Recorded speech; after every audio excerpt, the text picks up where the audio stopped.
Hey guys, Fred and Sheila. Hi guys. We're down in the shooting range and it is a mess, so don't pay any attention to it. If you'll see this contraption Sheila and I made without not having injuries, I almost cut my finger off fooling with this thing. He about filleted it. Doug Asher talks about they done a scientific experiment on the recoil and how the gun remained in Johnny Edrington's hand. Mm-hmm. We say hogwash. We don't think they done any tests at all, but if they did, the gun would not have remained in whatever it was, his hand. Now this is a 22 pistol we've got set up here. And what we're doing here, we're begging, we're bumming. We need to borrow somebody out there that's got a 686, about $1,000 gun if you go buy one. We don't have the funds to do that just for to fire one round to make a point.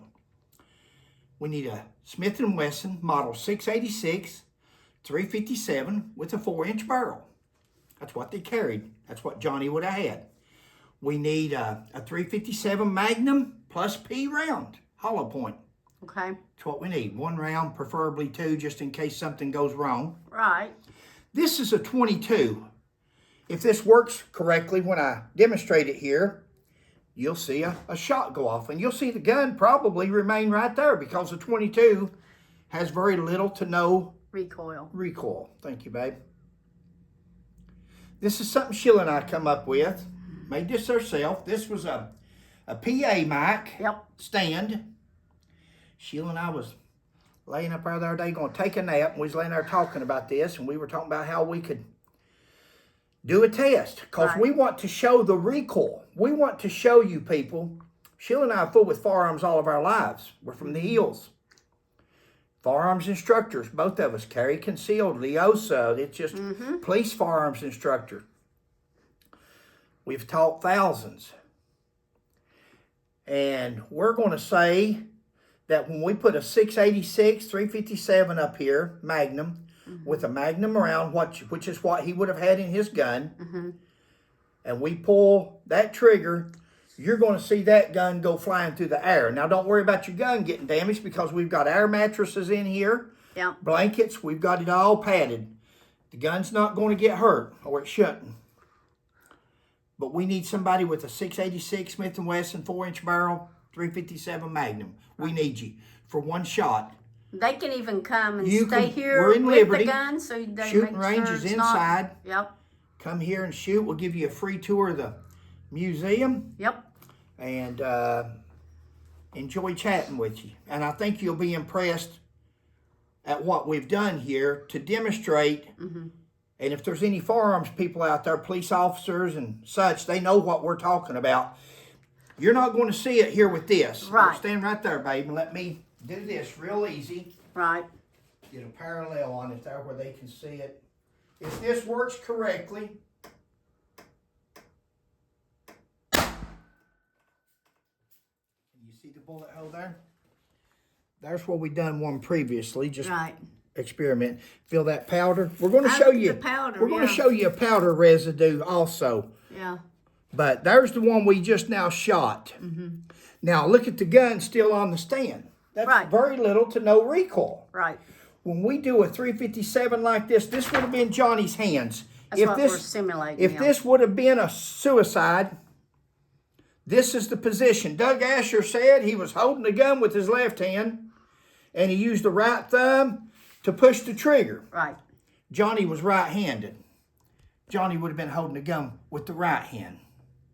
A right-handed person would hold the gun with the right hand and done it backwards. But because they put the gun in the wrong hand, somebody did, because the gun was placed in the wrong hand, they have to compensate for that and say, well, it must have been in his left hand now.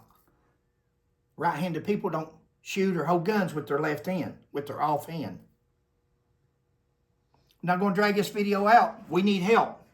Somebody out there has got a Smith & Wesson 4-inch barrel, 357 Magnum, model 686. We've had friends call us or Facebook us, and they've got this one, they've got that one, they've got 2-inch barrel, they've got... Thank you. Thank you so much. We appreciate that so much. But we want the gun. The exact make The and gun model. that Johnny, now they've got them. You can Google Kentucky State Police 686 Smith & Wesson 357s. They're on there for sale. They let the troopers buy these guns back in the day. When they went to semi-automatics, they allowed the Kentucky State Police to buy their weapon. A lot of them's got their unit number inscribed on the bottom of it. Oh, They'll have the Kentucky State Police seal over here on the side, and down here on the bottom frame, it's got the unit number, unit so-and-so. Cool. Google Kentucky State Police 357 Magnum guns for sale. They go anywhere from $800 to $1,100. We don't want to, we can't buy one that expensive we're not revolver experiment. people anymore. Right. For an experiment. Somebody out there's got one. Babe, We'd like to borrow it, please. We'd like to borrow it. Babe, you got anything? No, just like you said, though, with the recoil and stuff, and then when a person is deceased, their muscles relax. There's no way. Yeah. In my opinion, No. there's no way that they could have held on to If that. you guys will Google, and Sheila, at the back of this video she just posted today, she posts, and that's not the 357. Right. It's going to be the same It's with the showing gun. That's for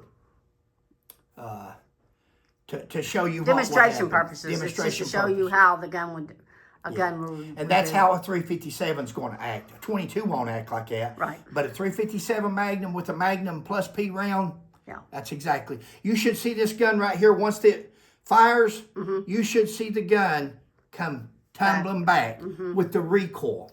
The recoil, if you're standing there holding a gun like this, the recoil is going to go backwards. And again, that's why we say more than likely with a 357, you would have had a fractured hair, at least a hairline fracture in the wrist, where you're barely holding the gun, holding it sideways from the side rather than forward. See, when you shoot a gun, you put the gun, you put the gun in line with your wrist. Right. You want the gun, the grip in line with your wrist. So when it comes back, you're in a direct line, and that's what gives the gun stability. Right.